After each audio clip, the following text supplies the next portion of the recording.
But one of my all-time favorite Mishnayot in Pirkei Avot happens to appear in the fifth Perek. Again, we're ahead of the curve in the sense that we're going to read the fifth Perek this coming Shabbat. So we should have a Shabbat left. We can do. We'll talk 1 week left. We can do Shiur on Shavuot. So the Mishnah is we're on Perek Hey. According to the version, some of the first Mishnayot are broken up a little bit differently. Here in this particular version happens to be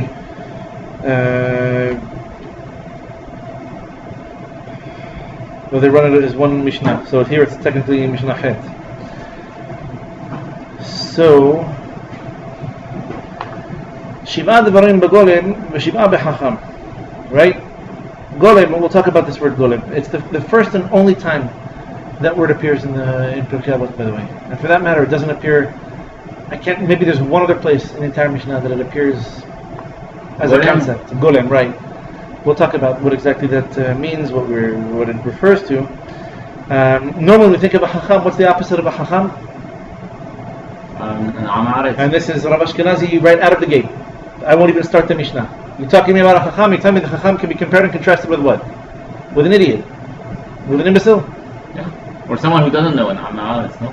So, there are many aspects of the Chokmah. You need to know which aspects we're referring to. Maybe we're referring to more than one. We have 7 examples here.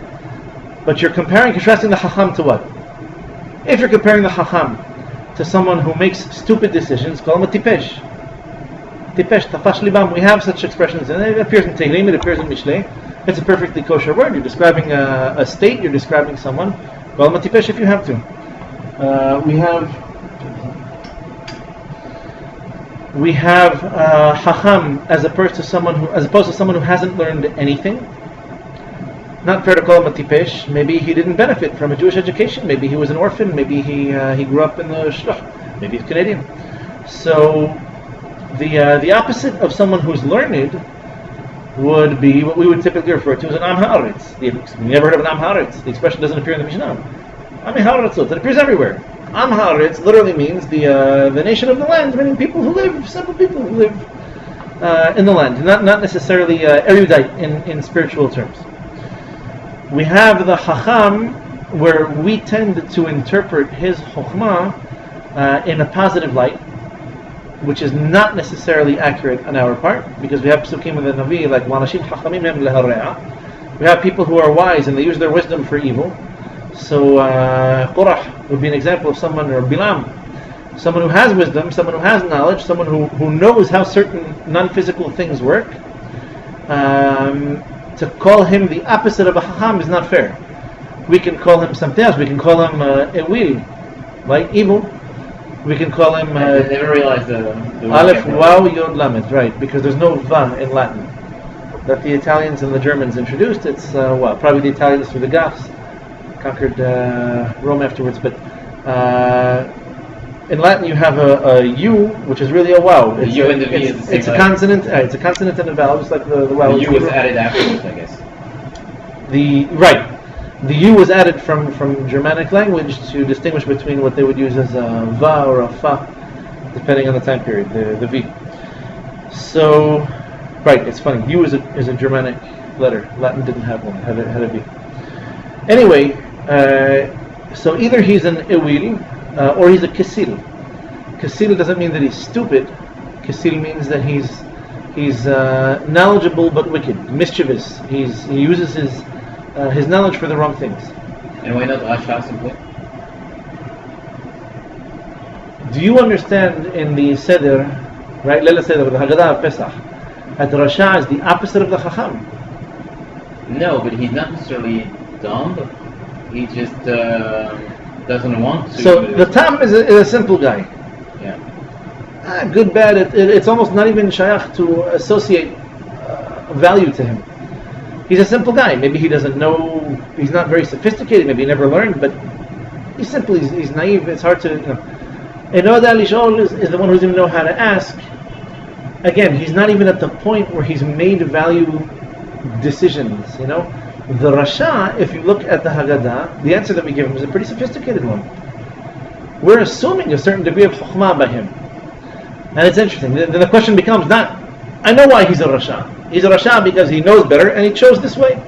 He knows what the pasuk means and he doesn't care. He lives his life with abandon. Why do we say Chacham instead of calling the other son? Maybe we could have called him a tzaddik. If you're going to put them on the same scale, positive 10 is tzaddik, negative 10 is a Rasha. Maybe the Tam is somewhere in the middle, just doesn't know where he stands because he doesn't know enough to even make a decision. So that Ishol doesn't even know how to get there. He hasn't even asked the questions, let alone gotten the answers.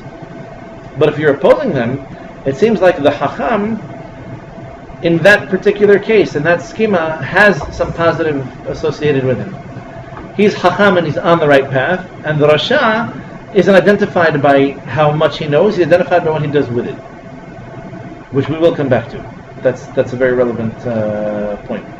But it's very interesting. The Torah, we're not told that this is Immanuel Kant breaking down what should be four opposites, or two polar opposites and two synthesis, antithesis. No, just the four times the Torah tells you that you have to tell the story of Pesach, does it differently every time. Once it's for the sophisticated child who wants to learn, once for the sophisticated child who doesn't want to learn, or who wants to exclude himself. And why is he even having the conversation, by the way? In our generation, he wouldn't have shown up. So apparently he's somehow interested, maybe he needs a little bit of musar, but he wants to come.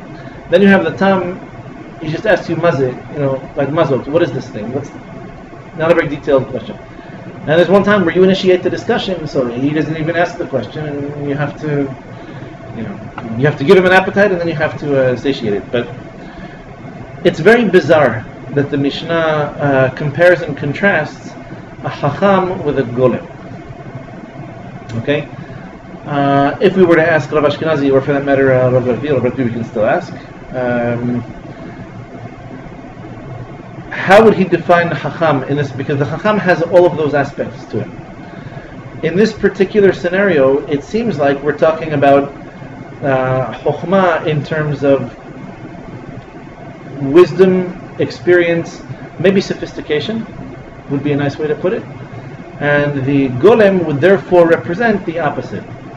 Right? Golemi ra'u einecha.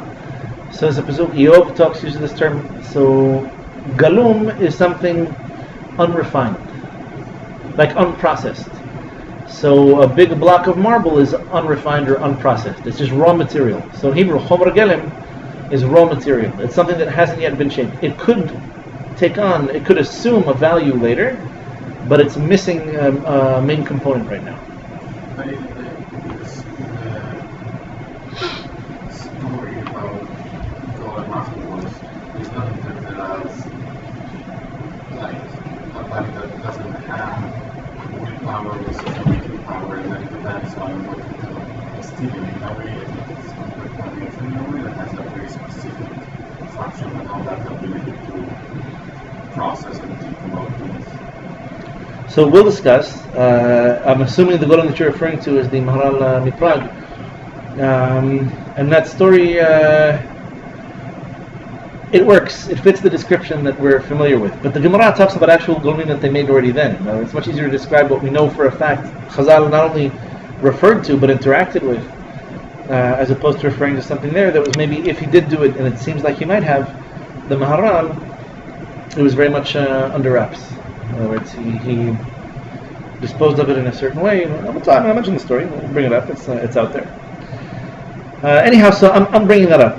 Before we even get into the details of the Mishnah, have this in mind. The word Chacham is a loaded term in Hebrew. It's a loaded term because we have a great respect for Chokhmah. We call rabbis Talmidei Chachamim. We ask that Hashem should give us Chokhmah bin Amadat. We put Chokhmah pretty much everywhere. We make a request, especially when it comes to learning, because we really hold that our destiny is in our hands, and this depends on how much we learn, and that influences how we behave and what we deserve and what we merit, etc. It doesn't sound like this is a simple good versus bad kind of discussion. Let's just get that out of the way. We'll talk about the finer details on our second or third pass through the Mishnah.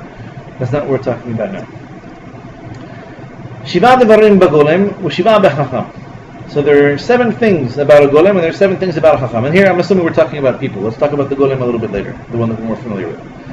A chacham eino medaber b'fnei mi shehu gadol menu b'chokhmah. I've seen versions say chokhmah u'minyan. Chokhmah and Minyan these are descriptors that we typically use to describe a Beit Din. When you say that in order to overturn or to nullify a decree that was made by a Beit Din of antiquity, you would need a Beit Din in our times that's greater both in number and in wisdom. And we usually presume that it's impossible to be greater than them in wisdom. Therefore, it would have to be a significantly large Beit Din. It would have to be more of a unanimous decision made by the Chachamim of our generation to overturn it. But here, even if we read it simply, the Chacham does not speak before whoever is greater than him in Chokhmah. Very interesting, because we used Chokhmah in order to define Chokhmah. Dawid said, we'll have to move on, but you're telling me the Chacham, how do I know he's a Chacham and not a Golem? How do you exclude himself from being a Golem? He doesn't speak before someone who's greater than him in Chokhmah. So part of wisdom is the ability to recognize wisdom and to say, if that's how we're going to define it, so I'll say, okay, I know I'm smarter than him and not as smart as that guy, and I'd be okay speaking until he came into the room. Now if he's here, I subject myself to him, I submit to his greater wisdom than mine, and I concede. So the Chacham doesn't speak before whoever is greater than him, anyone who's greater than him in Chokhmah. And he doesn't interject or intervene in the words of one of his peers. So he doesn't interrupt people. Relatively smart thing to do. And he's never pressed to answer, meaning he takes his time with the responses. So his responses appear to be thought through, and they appear to be weighed and considered before they come out. Shoel ka'inyan u'meshiv kahalacha. He asks to the point. You can give him a whole story and give him a whole complicated background. He knows how to cut through it. Just cut to the chase. What is it exactly that you need? So maybe he's efficient with his words. Maybe he's efficient with his time. Maybe efficiency in general is one of the symptoms of Chokhmah, one of the manifestations of Chokhmah. Meshiv kahalacha. He knows how to give you. Kahalacha is a tricky word. It could be kahalacha as is fit or as is appropriate, like the word kashrut in general, or it could be that he knows how to give you, out of a complicated story or a complicated situation, he knows how to give you practical advice. Like he doesn't get lost in the abstract, extraneous, superfluous details of the story. He knows how to ask questions to the point, and he knows how to give you practical, valid answers. In other words, he answers first things first and last things last. So he doesn't confuse. He's not easily confused by the order of things or by the sheer volume of them. So if you ask him 5 questions, he doesn't get confused. Oh, I have to answer, but I don't know. This one I know, that one I don't. I'll push that off to the end and I'll get to it. You asked me A, B, C, D, E. Your answer is A, B, C, D, E. He keeps orderly thought process. And whatever he hasn't heard, usually in the language of the Mishnah and the Gemara, not hearing something means not having learned something. Because we refer to this as Torah Sheba'al Peh. You might have heard Mishnayot taught and then explained by a Talmid Chacham. You might have heard Braitot and Gemarot this way. So, if there's something that he hasn't learned, or an area in which he's not so proficient, he'll be able to tell you this. I don't know. I don't pretend to know things that I don't. I'm not going to make something up. Umodeh al ha'emet, and he knows how to acknowledge the truth, or he knows how to concede the truth. As if to say, if he's been defeated or he's been outproven, you hold like this and I hold like this. Here's my proof. Here's your proof. The truth is with me and not with you. And a sign of Chokhmah, however you want to define it, would be your ability to recognize this. It's not that far from what we said in the beginning, where if there's someone that I recognize as possessing more Chokhmah than me, I humble myself before him and I give him the microphone. Why would I speak in his presence?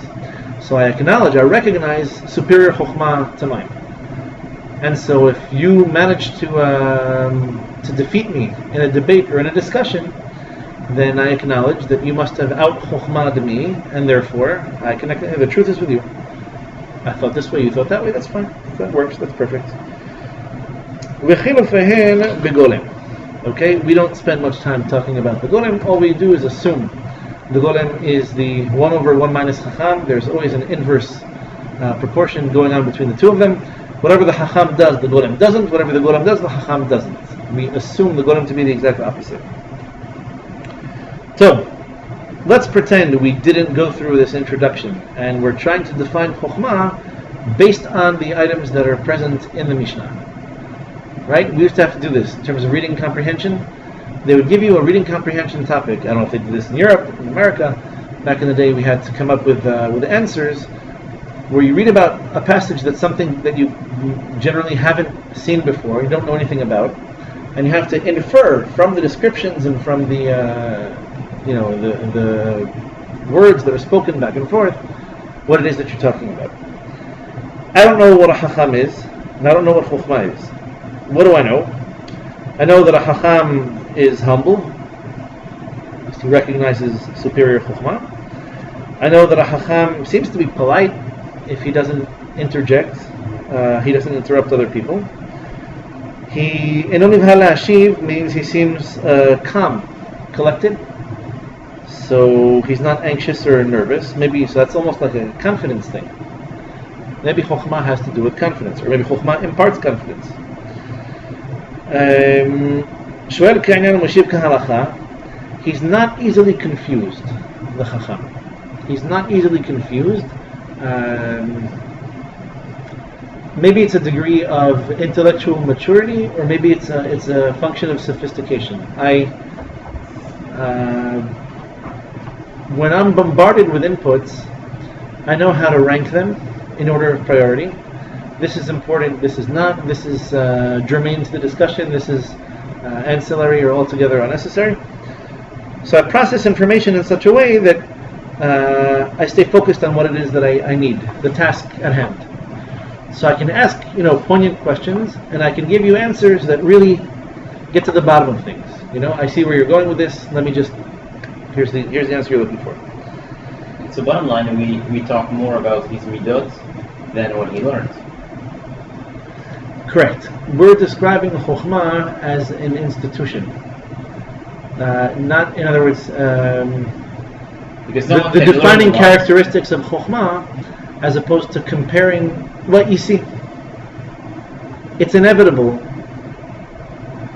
If I were to compare how much studying you've done, how much studying he's done, and compare the two of you, I don't know that I would come to the conclusion that the one who studied the most came out the most chacham. In fact, and let's be very careful about this, it could be that you learned a lot and you don't possess one or more of these characteristics. You might still qualify as a golem. Rav Rebbe would swear up and down that you probably do qualify as a golem. You just consider yourself chacham, which is even worse, because that's 3 strikes against you just from the description of the Mishnah. I studied a lot, therefore I think I'm a chacham. Man, sit in another building. Don't even confuse the rest of us. You'll say something so dumb, it'll ding our IQ by a few points if we have to consider what you have to say. So the Chokhmah Club seems a little bit exclusive, but we're describing it in terms of characteristics. We're describing it in terms of it's defining traits, not so much as a function of volume or quantity. It's not so empirical. This is just the nature of Chokhmah. Or maybe I'll give you a more Rav Rebbe-ish definition of it. Chokhmah seeks people like this, above whom it resides. In other words, you can learn a lot and still not be a chacham, but that's because Chokhmah, with a capital Het, seeks out people like this and lives there. And so you can learn a lot, but still not have, Chokhmah with you. Compared to the Force, Star Wars, but there's like, you can study and train a lot and still not have figured it out, and you can not necessarily be super learned, but have at least understood what the basics of Chokhmah are about. Fine. The image really helps. Yes. Thank you, Rabbi. No problem. You can call me Yoda. So, just to review, the Chacham recognizes Chokhmah, and on top of that, he recognizes his place in the realm of Chokhmah. So he recognizes and acknowledges there's someone greater than him in the room, and he concedes. And concession seems to be consistent here, right? He doesn't interrupt anyone else in their speaking or their learning. it's not concession per se. It's, I'll hear you out. I'll give your words a chance, and perhaps the direction is maybe you do have something superior to say. Maybe you do have something, a more cutting insight, or a more powerful summary of the subject matter than, or a better comparison or contrast than I was going to say. So I have to hear this out. If I thought I were smarter than you, I would just mute you at that point and not listen. Isn't that related to the definition of how you saw that Would be perfectly consistent with it, yeah. I hear you out. Chazak, yeah. Going back to Rebbe's comment that I mentioned, I think that was last week or 2 weeks ago, about the encyclopedic nature of life. Everywhere you see the word Chacham and you analyze it, you're going to polish your understanding of Chokhmah, or broaden it, or deepen it somehow. So yes, if the Chacham can learn from everyone, it tells you something qualitative about the Chacham. This is a person who considers people's words, who takes them seriously, who hears them out, and because he has a great respect for Chokhmah, he doesn't want to miss an opportunity to interact with it. So yes, perfectly consistent with this. So he doesn't interrupt right away. He'll hear you out, and he doesn't answer very quickly. Even after hearing you out, he's not going to jump. I don't get stressed. I'm not under pressure. I operate by the protocols, rules, and procedures of Chokhmah. And if you're looking for fast answers, you're looking for someone else. Don't judge my Chokhmah based on the speed of my answer. This, we said, maybe is a little bit of intellectual maturity or sophistication, where I'm not bothered by the number of details you give me. I don't lose my perspective. I don't lose my place. I don't lose my concentration when you bombard me with unnecessary information. Meshiv kahalacha, I can still get to the bottom of things and give you an answer, maybe even a different answer from what you were expecting, but one that hits halacha, that helps you do what you need to do. And I can answer all of your questions, and I can answer them in order, because I don't conflate them. Okay? They seem somewhat related, these two. I also feel no obligation whatsoever to manufacture an answer for you when I'm lacking input. Right? Think about this in terms of what up until maybe 15-20 minutes ago we used to think was Chokhmah. Who's the Chacham? The guy who has an answer for everything, right? I mean, what good is your Chokhmah if you can't answer questions? And so the definition of Chokhmah is not I have an answer for everything. It's that when I speak Chokhmah. And this would be disingenuous. Maybe someone who has more answers than me is by definition more Chacham than I am. But I'm not going to lie to you and invent my own answers. That would be disingenuous to Chokhmah itself. In other words, if I answer you, the answer you're expecting to receive is an answer of Chokhmah. If I didn't answer you, it doesn't mean I've lost my Chokhmah credibility. It just means I didn't learn this particular thing. I'm missing inputs to make this calculation. Please, be patient. I'll learn it, or I'll send you somewhere else. And the Chacham is able to concede.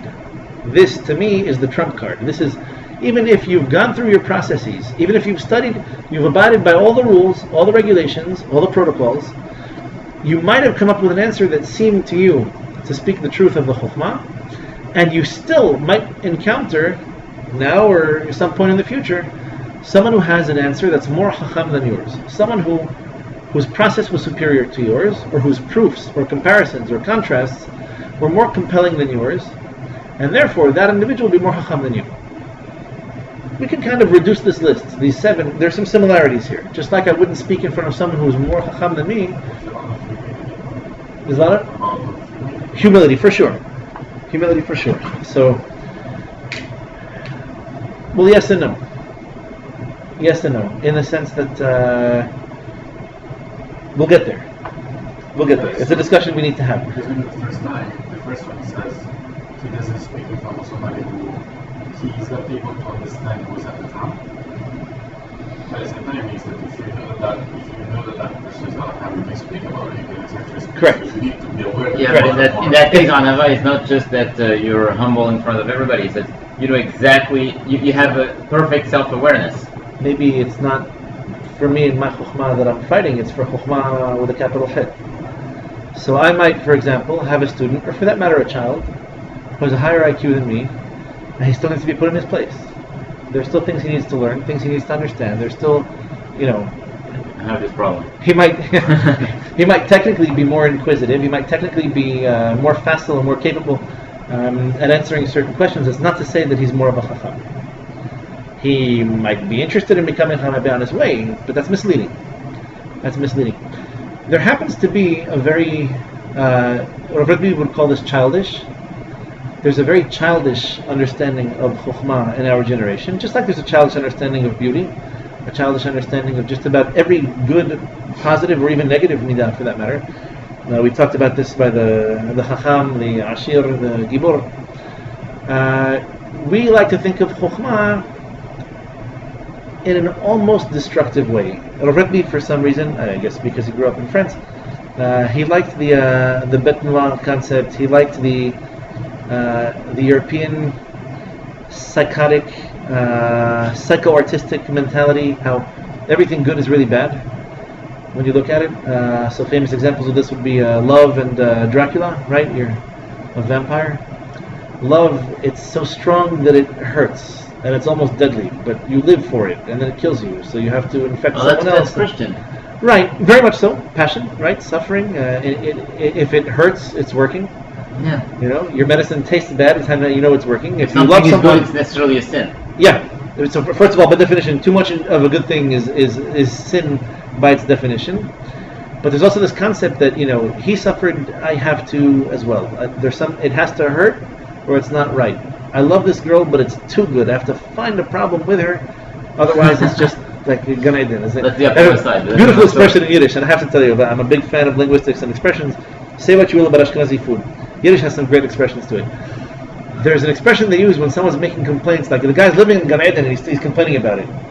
So the way they put it is like in the context of a marriage. The Chatan is complaining. What's he complaining about? The cow is too shame. Like the cow is, she's too beautiful. There's something wrong, like he holds it against her, There has to be something wrong. Where's the scratch? You're selling a fancy brand new Ferrari at a discount. There's got to be something wrong. It's too good to be true. So we have this impression that we like to be blown away. We like explosions because we're little kids. Intellectually speaking, we're tiny little kids. We think a gibor is a guy like the Incredible Hulk who can, destroy buildings and who has bulletproof skin. And we don't appreciate restraint as a form of strength, as a superior form of strength. And the restraint is exactly what he doesn't have. In fact, insofar as you can learn midot from Marvel Comics, the guy's faute fatale is his inability to control himself, right? That's the whole point of the concept. Every one of these gifted superheroes also has some kind of a curse. Superman and Kryptonite and Iron Man and Magneto, whatever, I'm not so lucky. But the idea that Chokhmah is someone who's so smart that he breaks the system, like a 5-year-old who belongs in college, or someone who's so intelligent that all he does is criticize, make fun of people, make destructive comments, and Stephen Hawking type. We don't really have a very sophisticated understanding of Chokhmah in the sense that, look, I don't need to be a genius to identify one. But genius isn't just a function of IQ. You have a lot of nutty professors, you have a lot of misfits, a lot of people who don't make it in society that have a certain degree of intelligence. But intelligence is not tantamount to Chokhmah. We make a distinction. You can be an intelligent Rasha, you can be an intelligent Ewil, an intelligent Kasir, there's lots of descriptors. People who are intelligent and they use their intelligence for the wrong things. Politicians, we call them in English. It's not to say that you're comparing apples to apples and oranges to oranges. And in these terms, Chokhmah is a holy institution. It really is a concept. It's not just the sheer volume or quantity of what you've learned. It's how you learned, from whom you learned, how you apply what it is that you've learned. We have much higher expectations of you than Rav Rebbe's classic example, the secular university. The secular university, where people are expected to be sort of inquisitive, but only in a chic and politically correct way. They're all expected to be promiscuous because this is where you become a real adult, right? By becoming promiscuous and behaving like an animal, all of a sudden university becomes for you an experience that somehow expands your mind, even though it has the exact opposite effect. People become animals when they go to college. In America, I think even more so, although Britain has a long history of this. Fraternities and a lot of the crazy things they do over there have been going on unchecked for a very long time. I don't know if you're aware of this. It used to be that university students in England were not punished the same way as your typical proletariats were. If you went to Oxford or Cambridge back in the day, you got into a bar fight and you killed someone, you were never punished or imprisoned the same way that your average farmer might have been if he had done the same thing. You were above the law, and much the same way that the church was for many years. They could get away with certain abuses, and it was very hard to apply the law to them. So they worshipped the university student in a way which is very bizarre. Because if you think about it, if anything, worship the professors. Why should a college student have any superior status to anyone? If anything, go for the professor that has the most knowledge, the most experience, the most wisdom, who's published, who's a little bit more been around the block a few more times. Not the way it works typically in secular universities. But our understanding of Chokhmah needs to evolve. It needs to change. If what we're talking about is intellectual sophistication, then it sounds like a code of conduct for people who would like to be initiated into Chokhmah. Here's how it works. You come into a yeshiva, but a real yeshiva, not one of these plastic Haredi yeshivot, a real yeshiva, where people actually think. And you decide that you're going to commit to humility in order to learn. Rav Rebbe told me of himself that when he first started attending shiurim, but intellectual, sophisticated shiurim on different methods and different schools of thought. In Kabbalah, in more metaphysical terms, he took a neder that for like the first 6 months he didn't ask any questions. He said it's ridiculous for me to ask. Maybe he could ask him his chavruta, but he wouldn't stop a shiur and say, I don't get this. Of course you don't get it. You just started. What are you going to do? He said, I didn't ask any questions. I listened. Slowly but surely I started to build concepts. I wrote down everything that bothered me, and really, over 90% of it was resolved over the course of time. The questions themselves would have just slowed everybody up. So he said, look, I had a question, I knew where to go if I needed to get it answered. But I respected the concept that I'm new to this. And in order for me to acquire it, in order for me to understand it, I'm going to learn the rules first, and then I'm going to ask questions the way I used to when I was learning other things, learning Gemara, etc. So if it's the code of conduct, you abide by these rules, and Chokhmah will catch up with you, Chokhmah will find you. We talked about humility, we talked about honesty, right? We talked about your ability to concede, your ability to salute superior Chokhmah to your own, and your ability to keep orderly thoughts and to attack questions and answers without getting confused or thrown off course. Rav Sabato once gave us a fascinating shiur on this particular topic. I may have alluded to this a little bit in the past, where he explains a little bit differently. Chokhmah is a more intellectual aspect of the bigger picture of spiritual accomplishment, spiritual growth. In other words, Chokhmah is one way in which you can attack a spiritual question or a spiritual issue and try to come up with some kind of a solution. You're familiar with the famous machloket in the Gemara? What's preferable, the Chacham or the Navi? So in Kabbalistic terms, the discussion is really, what is the more powerful Sefirah, the more powerful Midah? Is it Chokhmah or is it Binah? We associate Nivuah with Binah. This is why the Imahot had superior prophecy to the Avot, because Binah comes naturally to them as super refined and very spiritually attuned women, whereas men are a bit more oriented towards Chokhmah. It's not to say Abraham Avinu didn't prophesy. Obviously he did. In fact, we don't have any of Sarah, or very little of Sarah's prophecy actually recorded. The same for Rivka, and same for Rachel and Leah. Chokhmah would be more along the lines of making inferences, trying to force things in the sense that you use your mind and use your knowledge, your base of knowledge, to infer, to compel, to deduce, to come to kind of, I don't want to say manufactured answers, but a little bit more engineered. I know there's a certain truth out there. I don't know how to approach it. I can chisel it down, I can compare it, I can contrast it, I can try to analyze it and break it down into components, try to reconstruct it and do something with it. Binah would be much more by way of intuition. It's a little bit less of a forceful process, and something that depends more heavily on you being tuned to the right frequency. Just your neshama and your nefesh, your conduct, your behavior, your attitudes, your approach to life, being in a certain place. The way Rav Sabato used to like to compare it, like a simple transistor radio that you have tuned into the right frequency. You're off by a little bit, all you hear is fuzz. When you're on the right frequency, all of a sudden everything makes sense and you can hear intelligible discussion. So Chokhmah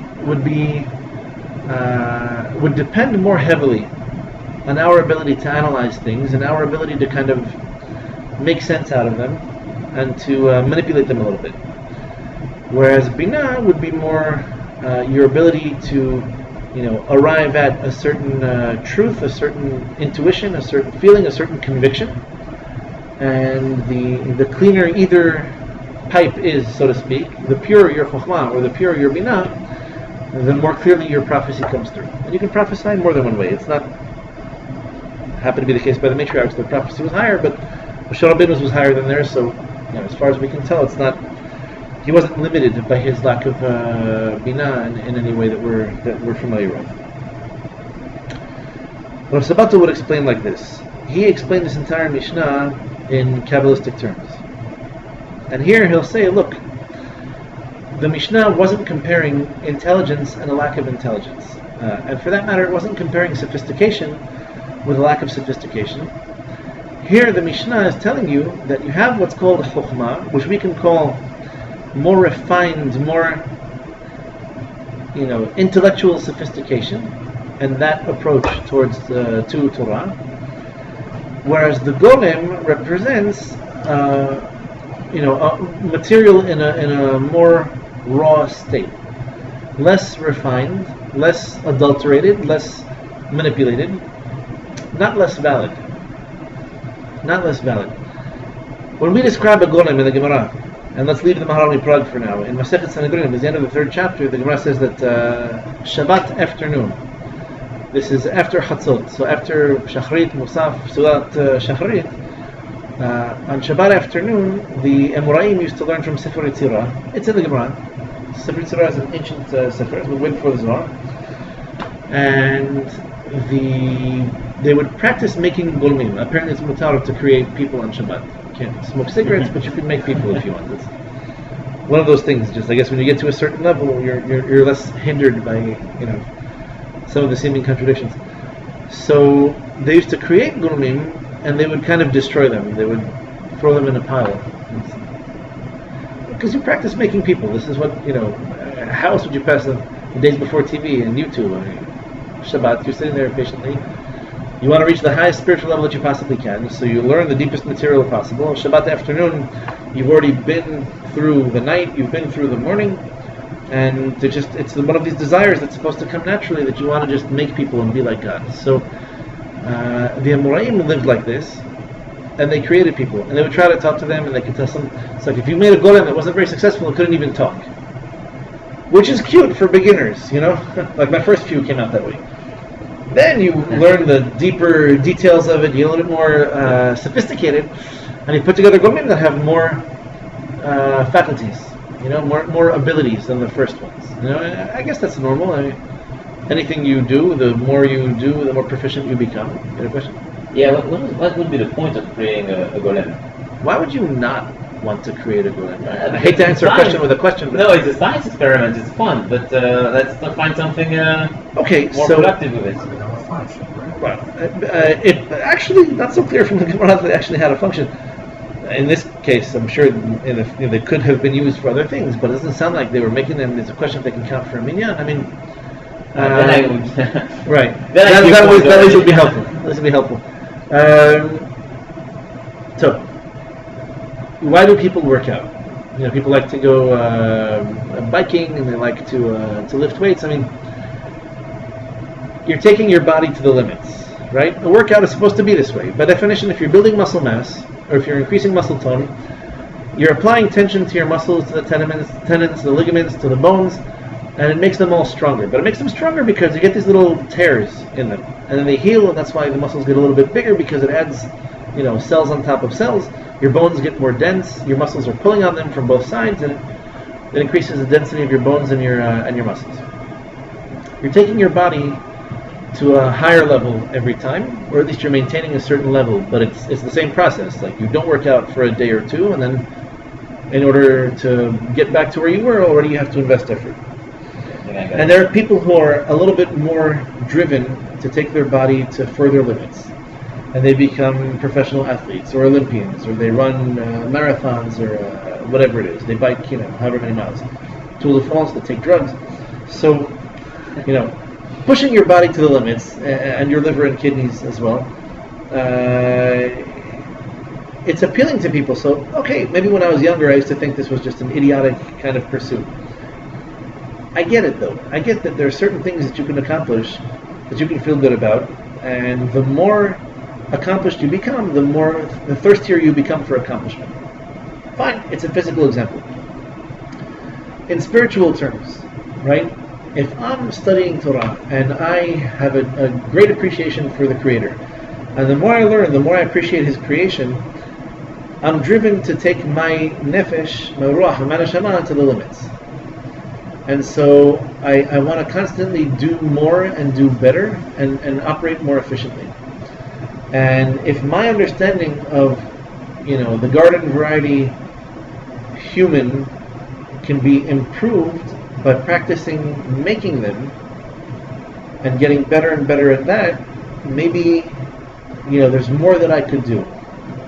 Why would anyone going into medical school do a dissection, like a post-mortem dissection of a human being? So really, you're deconstructing somebody. You deconstruct him in order to learn how he works, and now hopefully you can learn how to put people together, make stitches and attach muscles, etc. So Rav Rebbe had a very particular approach to things like this, where he was adamant about this. The deepest secrets of Kabbalistic knowledge are all practical halakha l'maaseh. Even when you learn about what happened before the creation, even when you learn about what happens after the time of Mashiach, even when you're learning things that are extremely abstract and that really seem to have no practical application, it changes your perspective on everything, and it infuses, it saturates with meaning everything that you do from then on. So I can only imagine that being married and procreating is one thing, but taking the shortcut and taking your nefesh to the higher level, I guess there was. It had to be more than just a challenge. This isn't just for fun that they were doing this. Another take on this would be that this is the kind of thing that doesn't work if your midot aren't up to snuff. That'd be like me trying to back the Tour de France. What would be the point? Maybe if I was within a certain range of physical condition, it'd be cute to try one or two legs of the race, but it'd be absolutely pointless for someone who's not there to do this. In other words, this is like physical, spiritual training. This is where, every Shabbat they would get together. Maybe they would test each other. Maybe they would, I can prove that to you from other Mishnayot. We can go over this at some point.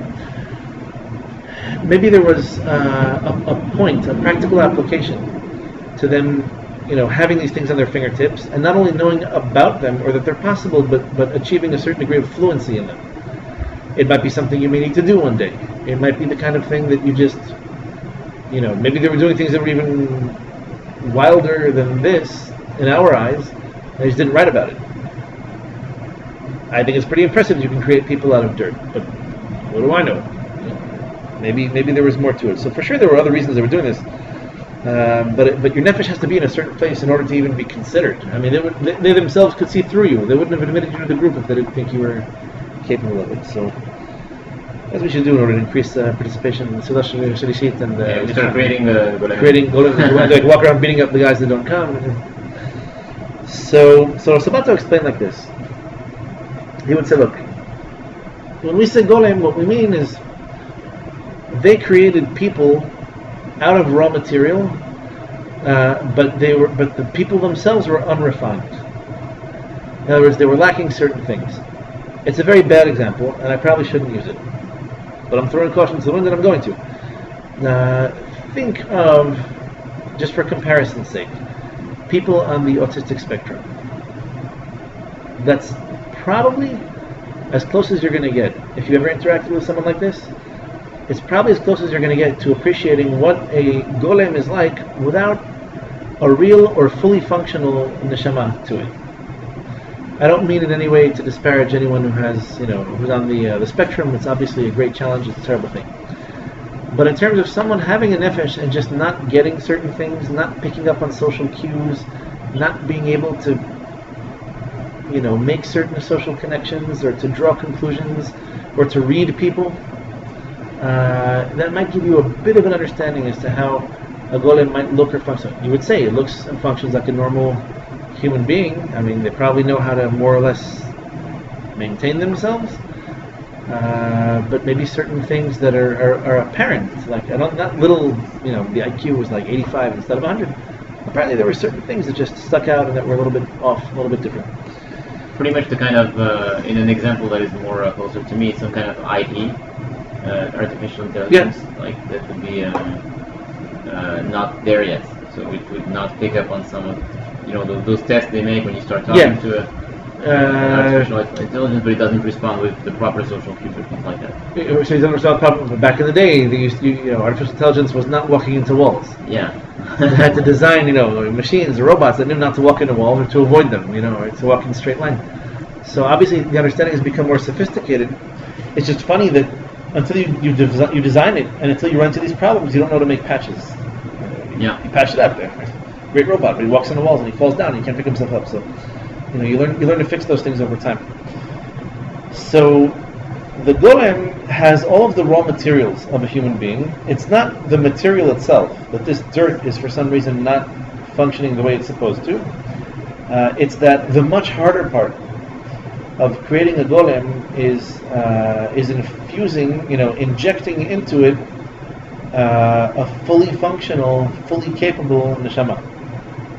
And it sounds, from a very simple reading of the Gemara, this is not like your run-of-the-mill Daf Yomi passage of Gemara, but it sounds like that was the heart. Like they could make piles and piles of these bodies, and the trick was like, hey, I managed to get this one to talk or to say something. That was an accomplishment because it was so the raw material is there, the physical raw material is there, and they were just a little bit off, and that was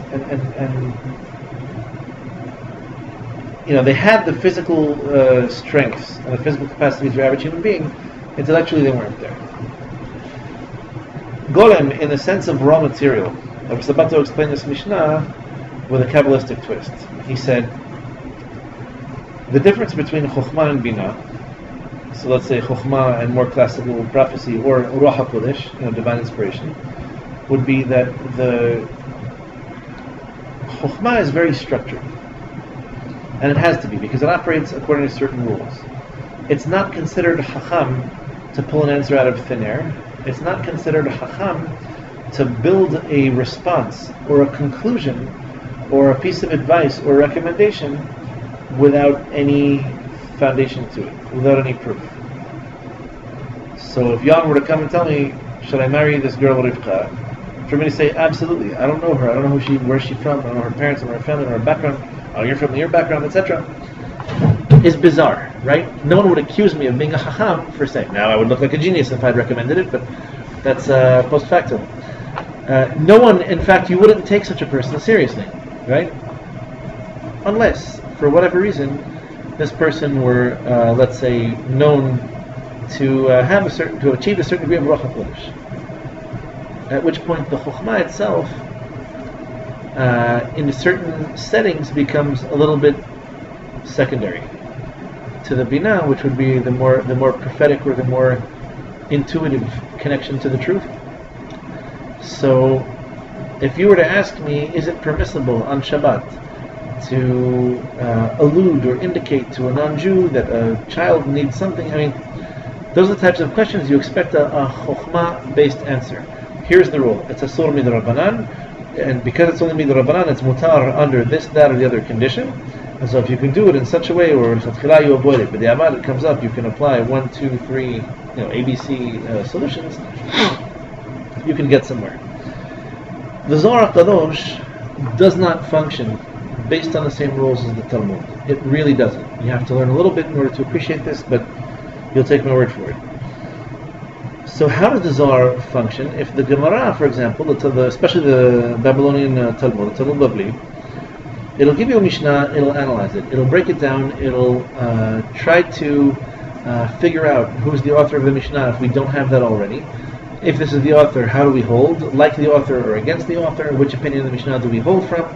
And it'll bring you all kinds of proofs and all kinds of explanations. And it's compelling. In fact, the Bavli itself tells us that the reason that we hold halakha, like the Bavli, over the Yerushalmi, where there's a machloket, is because the Bavli troubles itself to explain things to you. Not because it's on a higher level of chokhmah or bina, only because it gives you a rationale, it gives you an explanation for things. If the things that we're trying to explain are of the explanatory type, then, explanation is key. Prophecy, not necessarily. So as long as the Talmud is within the context, within the framework of Talmud, then the Bavli has, even though it admits that it's on a lower level intellectually speaking, it has the advantage of having compelling logic on its side, because it really is a lot wordier, and it goes out of its way to explain things to you in such a way that you would accept it. Learning this Mishnah a little bit more prophetically or Kabbalistically, so to speak, the Chacham and the Golem, which you're comparing, is human intellect versus superhuman intellect, non-physical. I hate to use the word spiritual; it sounds like hippies and Woodstock. Human intellect versus non-human metaphysical intellect. We call it golem because for us this is unrefined. It didn't pass through the filter of chokhmah. It doesn't conform to protocol. It doesn't follow the same rules. It doesn't use the same proofs. It doesn't respect the same process. And nonetheless, that's prophecy. The prophecy is pretty compelling. That's what was given to us through prophecy. Chokhmah is one of those aspects of the nefesh that we need to work on and perfect, but it's not to say that it's all of our spiritual work. Because, as we said in the beginning, you could be a chacham, and you can be, behaviorally speaking, an imbecile, or wicked, or manipulative. You can use a lot of your chokhmah for all the wrong purposes, and still not technically be in violation of the code of chokhmah conduct. You'd be guilty of other things. So, follow me here. 7 things are true of the golem and 7 of the chacham. And by the way, we start with the golem, as if to say this guy is more interesting to us than the chacham. In the pshat level of the understanding the Mishnah, talk to me about the chacham. Who cares about the golem? I don't need a definition of him. I'm not looking to be compared or contrasted to him. If anything, give me more useful information.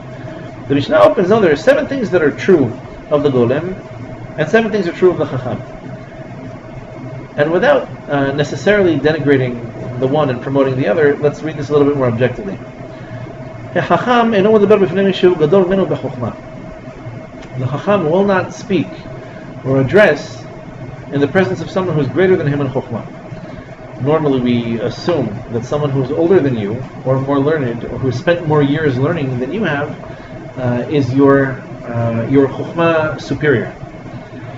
It's not the case when it comes to Nebuah. You're familiar with the story of Eli and Shemuel?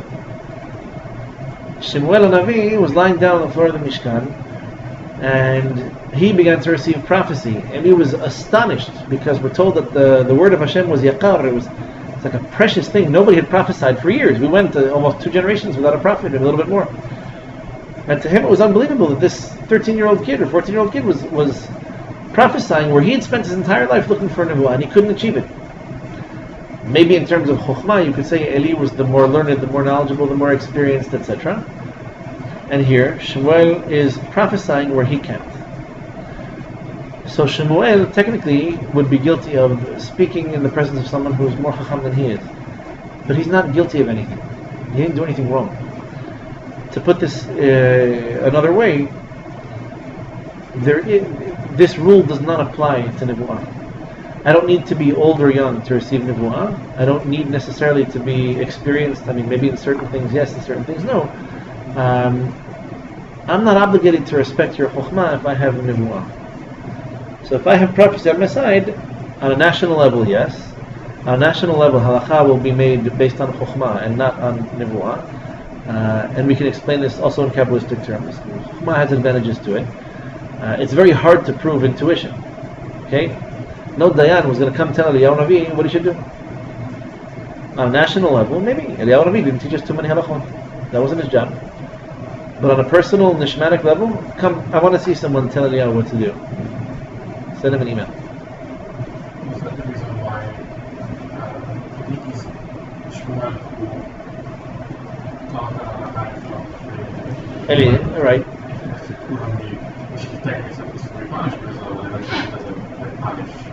About the korbanot. So he was supposed to be guilty of having taught in front of the Rab, except that he's a Navi, and so he was treading very carefully about it. This is basically him, walking the line. Yeah. Meaning, listen, I can give you a prophetic answer, you're not going to like it. If you want the Chokhmah related answer, I can construct one for you, but here I have to play by the rules of Chokhmah. And I'm not going to, I won't make a ruling in your presence. Where Eli knows that he's already in the presence of someone who's on a higher level than him. He just has trouble acknowledging it. Interesting character, Eli. His sons were also up to no good and he wasn't so quick on it. Interesting guy. Anyway,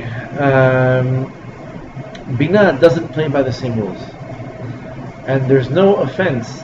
If we were in a Beit Midrash of prophecy, you could be the Rosh Hashiva of the whole Hasidic movement, and if I have a better understanding of these terms than you do, you're my inferior, and you commit to humility. But Rabbi used to say this is one of the reasons why a lot of the Talmidei Chachamim of our generation, I'm not going to call them Gedolim, but Talmidei Chachamim, have developed almost a growing aversion towards the Zohar HaKadosh and towards Kabbalah, because a guy could spend his whole life as a Dayan, as a Talmudic scholar, and he comes to the Zohar and he's an Am Haaretz. He knows and understands almost nothing. And there are people there who've been studying this, they're more naturally drawn to it or more proficient in it, or they've just spent more time studying it, and it's very humbling for him to be on, shoulder to shoulder with people like that. So, when it comes to Nevuah, I don't owe you too many apologies. Prophecy is prophecy. Chacham, we said it so, בפני מי שהוא גדול ממנו בחוכמה, ולא נכנס לתוך דברי חברו. The Zohar actually does interrupt quite a bit. And that's because the process of the Zohar HaKadosh is one that's based much more on inspiration than on association. So if I'm trying to build an associative logic, as the Gemara does, your focus is key, because your steps have to correspond, because your answers have to correspond to the questions, because you need to be methodical and systematic in order for this to conform to the rules of Chokhmah, and therefore to gain the approval of whoever it is that you're trying to convince or to impress. It doesn't work this way in the Zohar, for example. Because what you're speaking about is effectively a very profound inspiration. The expression used by Yechezkel when he describes the Malachim of the Merkavah is Ba'asher Yaharuach Halechet Yelechu, where the wind, or the spirit, however you translate that, where the spirit takes them, they go. So if I'm focusing on something, I'm looking for the truth, but I'm not looking for it in a kind of bottom-up constructed way. I'm looking to bring my neshama to the highest level possible, from which I can see the truth in a totally different light. So it's not a matter of using my chokhmah to compare and contrast and analyze, and to accept and refute and reject and construct, etc. It's more a matter of getting my neshama to a higher and higher level. And every time I come across a concept and I analyze it and I crack it open and I try to find a deeper meaning to it, all of a sudden I'm lifted to a new height, and that discussion will get interrupted, because now I'm onto something even bigger. I'm coming closer to the truth, but I'm coming at it from a different direction, from a different angle. And so, yes, that's very disrupting to the process of Chokhmah, but that's the nature of the process of Nebuah, where I'm inspired to go, I go. What I'm inspired to talk about is what I talk about. What comes out is what comes out.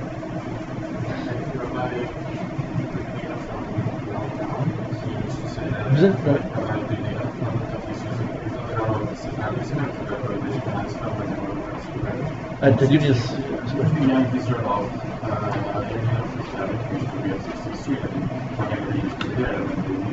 Okay. But he used to say that the same way that in the Gemara you say Taishma, In the Zohar, they have Hazeh.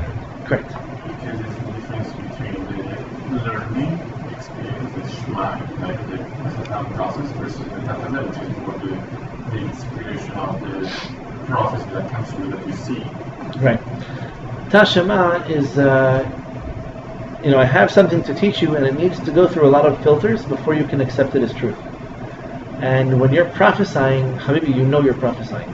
Now, there's a Navi Sheker. There are people who believe they're prophesying in the name of the truth, and it's really a lie. It's a different kind of process. There, it's not. I'm not attacking what it is you're trying to teach me from 100 directions before I accept it and make a peace treaty with it. It's more like I question if this is if I've reached the truth, if my neshama is on such a level that I'm absorbing and perceiving truth. Maybe some of it's not true. I have to question myself and I have to fight with it. But it comes through a different process. You're looking at something.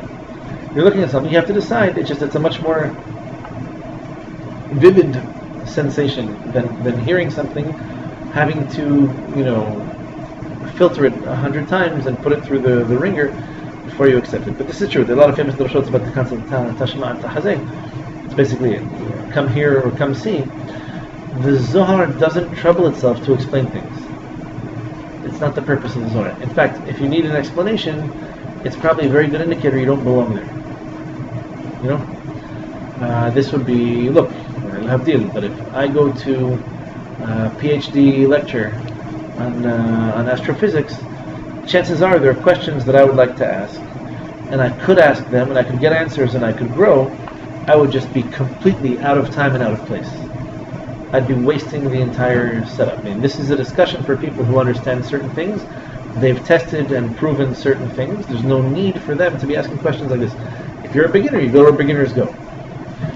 But the Zohar assumes there are certain things that you know. It assumes there are certain things that either you'll figure out or you'll come away with wrong understandings, which is great. And that keeps you out of the truth and it keeps you content. Everybody ends up happy. So it's okay that things get disrupted, because such is the nature of inspiration, such is the nature of prophecy, but even lower levels of inspiration. And you're not anxious or quick to respond. Nevuah doesn't usually function that way, in the sense that, it's not like I'm embarrassed to be quiet for a few seconds in order to give you an answer. But it's the kind of thing, think of Moshe Rabbeinu. Chazal said about him that he could prophesy whenever he wanted to. He had the answers. It's not because Moshe was Nimhal Hashiv 4 times in his life, he didn't have an answer. So what? So he sends a nishmatic text message and he gets it back instantaneously. I mean, that's prophecy's waiting for him. He's not waiting for prophecy. It's untapped. He has the hotline. So it's not a bad thing to want to be able to give an answer quickly. In the realm of Chokhmah, it's not always possible, because you need to digest all the details, all the information, and construct some kind of a rational response that meets the quality control protocol of Chokhmah. You can't just pull answers out of thin air. When it comes to Nevuah, if you're asking me, if you can address me and my inspiration, and I can give you a quick nishmatic response, that means that I'm spiritual, physically fit, that I'm training for the spiritual Olympics. And of course, the faster I can reflect on something, the faster I can give you an answer back. If it means that I'm shortcutting Chokhmah, so be it. Sometimes the answer that I'm giving you is not coming from Chokhmah, it's coming from Binah. Sometimes it's the answer that you need. Shoel Ka'inyan u'mishiv ka'halacha. This is very rarely the case in the Zohar. If you're bothered by some of the questions I've been asking you about Mishnayot or about the Psukim we bring to prove them, the Zohar is notorious for this. It'll say, because tzitzit and tchelet, therefore Shabbat candles and, procreation, and that's why the prophecy, and 100 different things. It almost sounds like a 2-year-old is talking to you, because these connections are not very evident. And you need a lot of understanding in order to appreciate this. But it seems to ramble almost. So when it comes to Chokhmah, I first of all have to filter what's important from what's not. I have to prioritize even amongst what's important, what's more important, what's less. And I need to respect all of this when I give you your answer. But if the sport in which we're engaged, so to speak, is inspiration and nevuah, your question might be a springboard for a much deeper concept.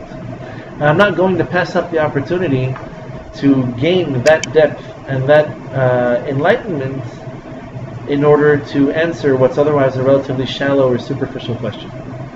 So if somebody asks me a question about a Nazir, and I can say, sure, the Nazir, he wants to reach a special spiritual level, so therefore he doesn't delve into certain things, but then how come the Kohanim have wine in Beit HaMikdash? Why are we obligated to drink wine at a certain event? So the wine is the point, it's not the point. You can't bring Avodah in Beit HaMikdash if you're drunk. The Nazir is not allowed to be, he's not a Navi. So 1,000 different things we can throw into it. If I can use this discussion in order to get somewhere deeper, I'm not looking to answer a question, I'm looking to answer the question. You understand? And so when you open the Zohar, it's not like you're looking for an answer to a halachic question. There is such a study, you can analyze it that way, and you can look for answers. What would be the most appropriate way to do this mitzvah, or to recite this tefillah, etc. But I'm not in the Zohar, I'm not in, let's say, call it meditation, but this isn't an exercise that I'm doing to find an answer to a question. Do you follow? I'm looking for depth. I'm looking to take a walk around the Nishmatic Park. I want to meet Neshamot that died years before me. I'm not looking, it's not the substance, so to speak, that's of such interest to me. So to me it's irrelevant that the question that you asked, in theory you can ask me a question like, how come David sent Uriah Hitti to the front line of the military campaign, figuring he'd be killed, he'd be exculpated, but that he was guilty. The details aren't even of interest to him anymore. If this is an excuse to have a really deep discussion, that's all I wanted. That's all I'm interested in. It's almost the exact opposite process of Chokhmah. So if you want to look for a slightly less abstract application of this, sometimes you make small talk in order to develop a more important conversation. It's almost considered polite. I think it's considered polite, maybe. Job interview. You don't right away start asking the guy, so where have you worked? What did you like? What didn't you like? You ever been fired? You ever filed bankruptcy? I don't know. All these technical dry questions. You have to get there. But it's considered polite to start a little bit roundabout. You're on a date. A little bit of small talk. So the weather was nice. It's a little bit hot. You like the hot? You like the cold? What kind of sports? What kind of this? What kind of that? Really, you're looking for something much deeper. You can't get all your answers at once. It's not a computer. You're talking about a human being. But the hope of the smaller, more detailed conversation is to arrive at a place where you can actually experience her neshama, which is probably how you're going to be able to reveal some of yours, and then the conversation takes on a deeper meaning. So it's not that the small talk is not important, but it's also not that the answers to the small talk questions are really what I'm looking for. So l'havdil, I'm not saying the Gemara is small talk. I'm saying compared to prophecy, the details of how we construct an eruv are not exactly the neshama of Mashiach. There's priority in these things. So, in the realm of Chokhmah, you're compelled to address first things first and last things last. Even the Gemara doesn't always abide by this. Just sometimes the associations are too strong for us to let go, and I'll say, well, if already I brought a teaching by hand, I'll bring you 2 more, and then we'll go back and we'll patch it up later. Not necessarily the case in the Zohar, for sure. We can ask a question, we can answer it later, we can just say, look, that I've answered before, but here I'll give you a new take on this. Or if already you asked, let me compare this to that and explain how this is something totally unrelated. And then we started out with a question, we might not even answer the original question. It's just that we were looking for a way into Gan Eden. And we might have found it. This is, ironically, the ultimate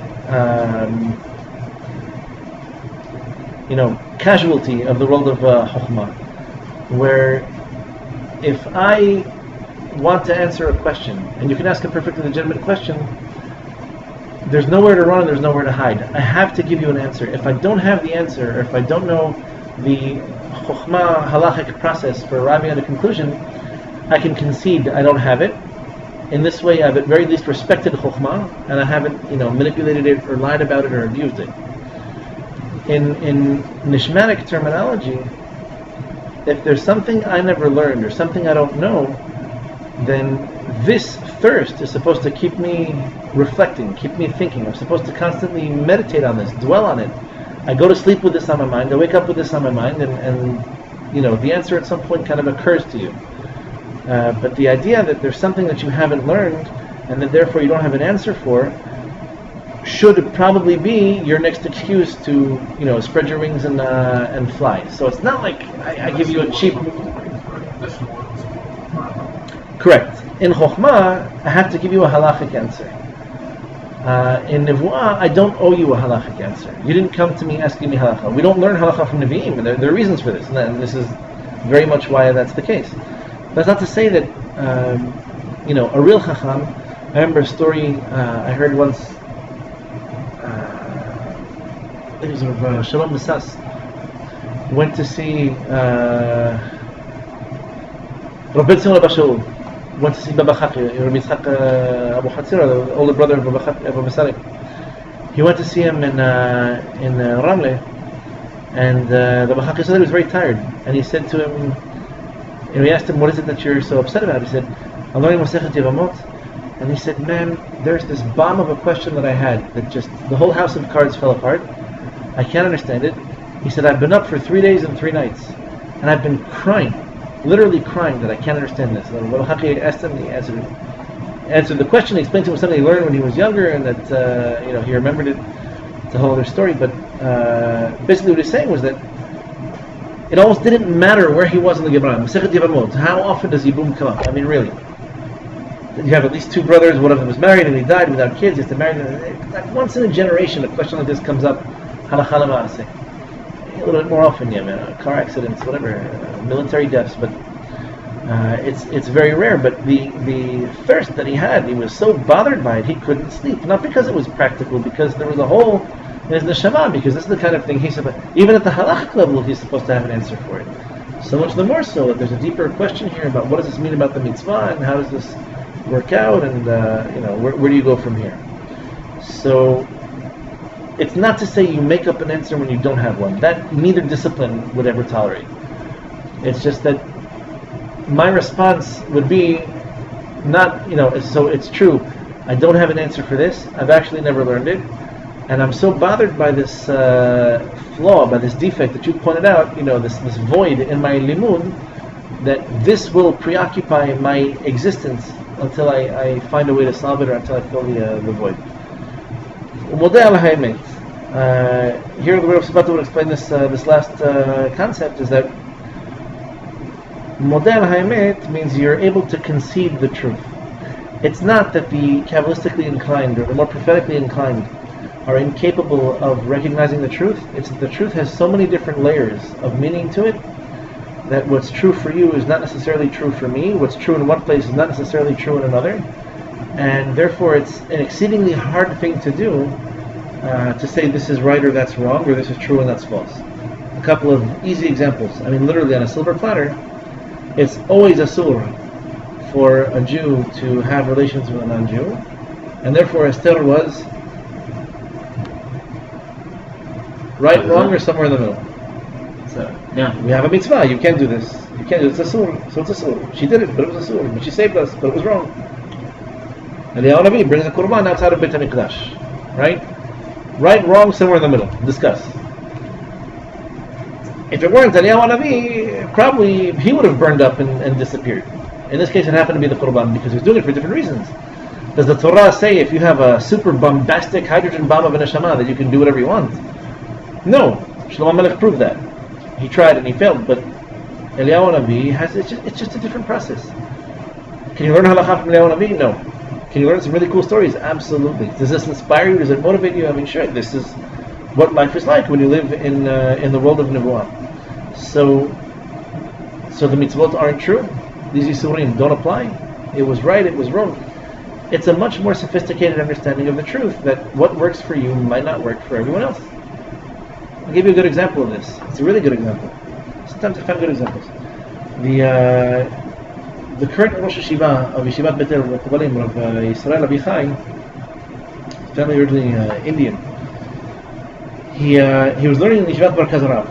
It's like the flagship modern Orthodox.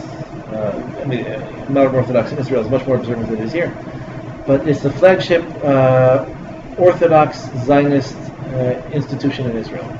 It's a yeshiva that existed before the war. Rav Kook was the first Rosh Yeshiva, Rav Avraham Yitzchak Kohen Kook, his son, was later Rosh Yeshiva also. So he was learning there, and the Rosh Yeshiva at the time was Rav Moshe Shapira, I think. So Moshe Shapira, he was a Dayan.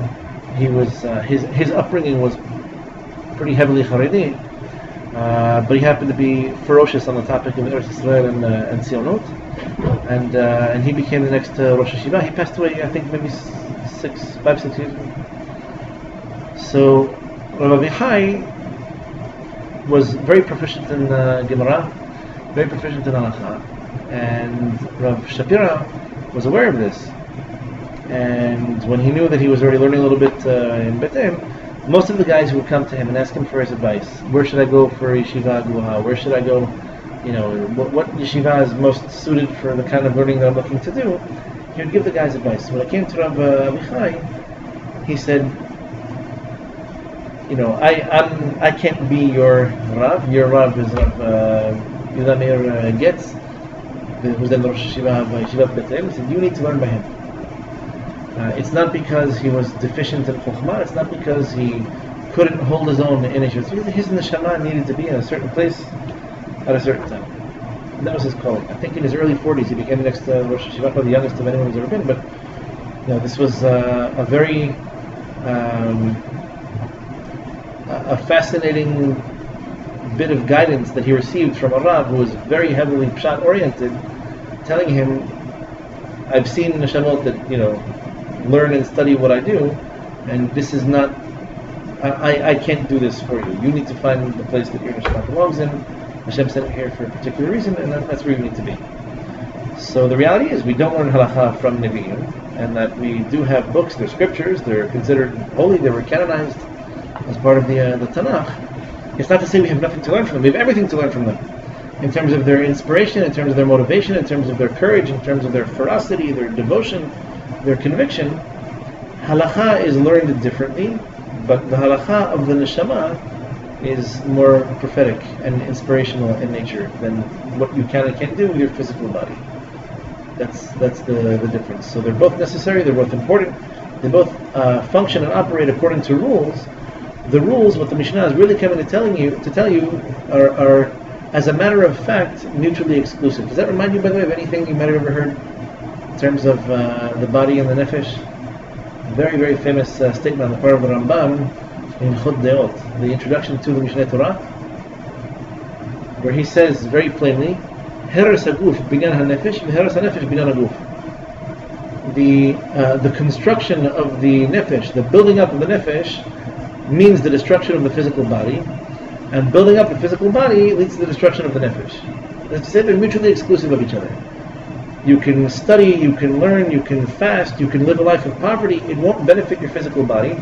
Spiritually speaking, this is how the neshama grows and strengthens itself and prospers. Correct. As a matter of fact, it's emphatically so. Emphatically so. You don't find that expression in Hebrew. They translated that as nefesh bari'ah beguf bari, and you won't find that anywhere in the Talmud.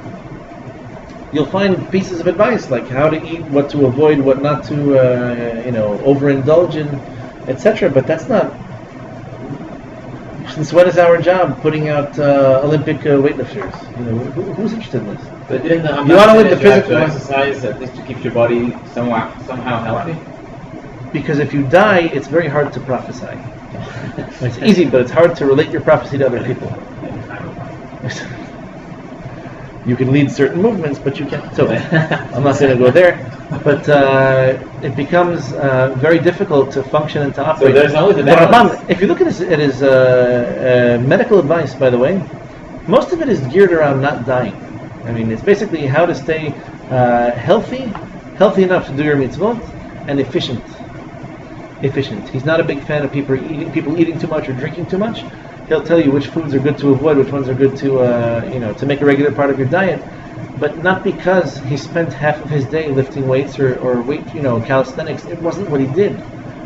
What he's telling you is, with very little knowledge, it's possible that you build for yourself a diet and a lifestyle that enable you to learn lots of Torah and do lots of mitzvot. It's not that he's telling you if you train really hard, you can eventually do the Tour de France without steroids. He's telling you just do this so you can live longer and study longer. That's pretty much what it is, right? Yeah, one of the ways what you do. But he himself said at the very beginning of the Mishneh Torah, and by the way, the Greco-Latin mentality definitely preceded him. And his response to it was, Heres hanefesh b'yan haguf. In order to build up your nefesh, you have to live in poverty. There's a little bit of, physical pain that comes along with it. You sleep little, you eat little, you drink little, you don't talk that much, you don't spend your time with women and in bars and laughing and having a good time. You devote your life to Torah and mitzvot and to, spiritual sanity and getting your priorities straight. It's funny that the Mishnah brings what it does. It's basically a paradox of sorts in how it tells you, here are the rules of the Chokhmah, and the Golem is the exact opposite of it. So it would have been, just tell me, here are 7 good things Chachamim do. The whole Pirkei Avot is full of Mishnah like that. It brings it in such a way that it compares them and says the exact opposite of this is the Golem, because the exact opposite of this is trickle down prophecy. This is like top to bottom inspiration.